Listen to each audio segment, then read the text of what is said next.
அன்பார்ந்த மாணவர்களே, இன்று நாங்கள் OL-AL மார்க்ஸ் சிஸ்டத்தினை எவ்வாறு எக்ஸலிலே நாங்கள் பதிவிடுவது என்பதை பற்றி பார்ப்போம். அன்று நான் உங்களுக்கு இஃப் கண்டிஷனை பயன்படுத்தி லாஜிக்கல் வைஸாக செய்கின்ற பாஸ் ஃபெயில் எவ்வாறு போடலாம் என்பதை உங்களுக்கு கற்பித்திருக்கிறேன்.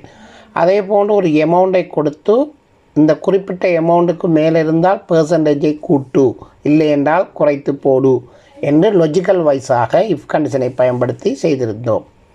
அநேகமான மாணவர்கள் பார்த்து எனக்கு கமெண்ட்ஸ் பண்ணியிருந்தீர்கள், மிகவும் நன்றி. ஓகே, இன்று நாங்கள் பார்ப்போம் மாணவர்களே, OL-AL சிஸ்டம் மார்க் சிஸ்டம் நான் இங்கே சும்மா ரெண்டமாக போட்டிருக்கிறேன்.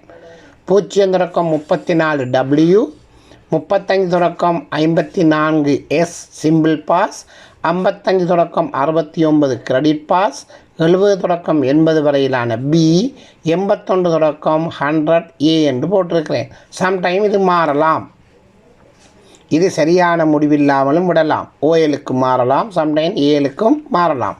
இங்கே நாங்கள் பார்க்க போகின்ற பிரச்சனை என்னவென்றால், இஃப் கண்டிஷனை பயன்படுத்தி இதனை எவ்வாறு நாங்கள் காண்பது, கிரேட் காண்பது என்பதுதான் எங்களுடைய முக்கியமான கோரிக்கை. ஆகவே அன்பார்ந்த மாணவர்களை இங்கே கவனியுங்கள். நாங்கள் இந்த மார்க்ஸை வைத்து கொண்டு தான் நாங்கள் இங்கே எழுதப் போகிறோம். ஒரு ப்ரோக்ராம் ஒன்றை நாங்கள் எழுதப் போகிறோம். இங்கே கவனிங்கள் மாணவர்களே, equal sign if bracket start. நாங்கள் எதை வைத்து பார்க்க போகிறோம்? B5. ஆகவே B5 நாங்கள் செலக்ட் பண்ணுகிறோம்.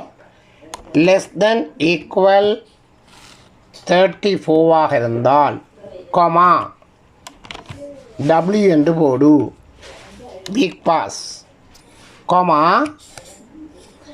If bracket start B5 less than equal 54 இருந்தால் கொமா இன்வெர்டட் கொமா எஸ், அதாவது சிம்பிள் பாஸ், கொமா மீண்டும் கொமா கொடுக்கிறேன். If bracket start B5 less than equal 69 இருந்தால் கொமா என்ன என்று போடு, கிரெடிட் என்று போடு. ஏற்கனவே நான் உங்களுக்கு சொல்லி தந்திருக்கிறேன், அதாவது டெக்ஸ்டை நீங்கள் ப்ரோக்ராம் எழுத பயன்படுத்தும் போது இன்வெர்டட் கொமாக்குள்ளே தான் டெக்ஸ்டை என்ன செய்ய வேண்டும், டைப் செய்தல் வேண்டும். Comma if bracket start B5 less than equal 80 இருந்தால் கொமா என்ன என்று போடு, B என்று போடு. இல்லை என்றால் லாஜிக்கல் A என்று போடு.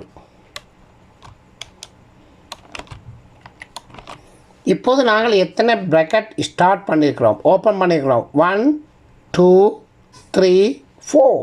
ஆகவே நாங்கள் bracket க்ளோஸ் எத்தனை பண்ண வேண்டும்? 1 2 3 4. 4 bracket ஸ்டார்ட் பண்ணப்பட்டுள்ளதால் 4 bracketகளையும் நாங்கள் க்ளோஸ் செய்தல் வேண்டும். ஆகவே அன்பார்ந்த மாணவர்களே, இப்போது நீங்கள் கவனியுங்கள், நாங்கள் இங்கிலீஷ் சப்ஜெக்டுக்குரிய கிரேடு தான் கண்டிருக்கிறோம். என்ட்ரு பண்ணுவோம். ஓகே, 45 புள்ளியை பெற்ற மாணவன் எஸ் கிரேடுக்குள்ளே இருக்கிறார். ஓகே ஓகே, இப்போது நாங்கள் ஃபார்முலாவை அல்லது ஃபங்க்ஷனை காப்பி செய்தால் போதுமானது. காப்பி செய்ய உங்களுக்கு தெரியும். ஓகே, தட்ஸ் ஆல், அவ்வளவுதான்.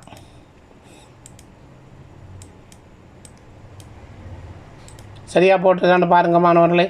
இப்போது நாங்கள் சயின்ஸ் பாடத்துக்குரிய கிரேடை காண வேண்டும். ஆகவே நான் இதை சென்டரில் போடுகிறேன்.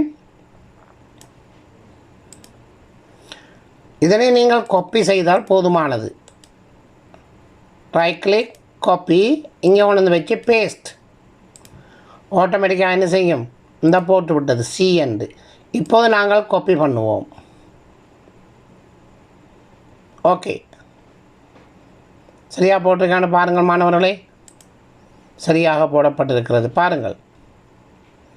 இப்போது நாங்கள் இந்த ஃபார்முலாவை, எந்த ஃபார்முலாவை நீங்கள் காப்பி பண்ணலாம், இதையும் பண்ணலாம் அல்லது இதையும் பண்ணலாம். உங்களுக்கு எது விருப்பமோ அதை நீங்கள் தெரிவு செய்தது உங்களுடைய ஆப்ஷன்ஸ். ஓகே, இப்போ நாங்கள் இதனை காப்பி பண்ணுவோம். இதனை நாங்கள் இங்கே பேஸ்ட் பண்ணுவோம். ஓகே, அதே போல் நாங்கள் ஃபார்முலாவை அல்லது ஃபங்க்ஷனை காப்பி பேஸ்ட் செய்வோம். ஓகே, பாருங்கள் மாணவர்களே, இப்போது நாங்கள் 3 பாடத்துக்குரிய ஓஎல் மார்க் சிஸ்டத்தினை போட்டிருக்கிறோம். அதாவது இங்கிலீஷ் சப்ஜெக்டுக்குரியது, சயின்ஸ் சப்ஜெக்டுக்குரியது, மேத்ஸ் சப்ஜெக்டுக்குரியது. இப்போது மாணவர் நீங்கள் கவனிக்க வேண்டியவற்றை நான் மீண்டும் சொல்லுகிறேன். உங்களுக்கு ஃபார்முலாவை நீங்கள் எடுத்து பார்க்கலாம். இங்கே கவனிக்க வேண்டியது இவ்வளவு தான். எத்தனை ப்ராக்கெட் ஸ்டார்ட் பண்ணியிருக்கிறோமோ அத்தனை ப்ராக்கெட்டை நாங்கள் க்ளோஸ் செய்தல் வேண்டும். அடுத்ததாக பி கொடுத்து போட்டு ஏஏ பக்கத்தில் கொடுக்கலாம். அதுக்குரிய கண்டிஷன் எழுத வேண்டிய அவசியம் இல்லை. இதை நான் ஏன் செய்கிறேன் என்றால், அநேகமான ஆசிரியர்களும் அநேகமான மாணவர்களும் இந்த பயிற்சியை கேட்கிறார்கள். அதனால தான் இந்த பயிற்சியை நான் செய்திருக்கிறேன். உங்களுக்கு பிரயோஜனப்படும் என்ற நம்பிக்கை எனக்கு உண்டு. ஆகவே இதனை முழுமையாக பயன்பெறுமாறு மிக அன்பாக கேட்டுக்கொள்கிறேன். அன்புடைய மாணவர்களை நீங்கள் செய்து எனக்கு கமெண்ட்ஸ் பண்ணலாம் அல்லது வாட்ஸ்அப் மூலமாகவும் உங்களது கருத்துக்களை தெரிவிக்கலாம் என கூறி இதனை செய்து பார்க்குமாறு மிக அன்பாக கேட்டுக்கொள்வதோடு, முடியுமாக இருந்தால் நீங்கள் சப்ஸ்கிரைப் பண்ணுங்கள் என்று மிக அன்பாக கேட்டுக்கொள்கிறேன்.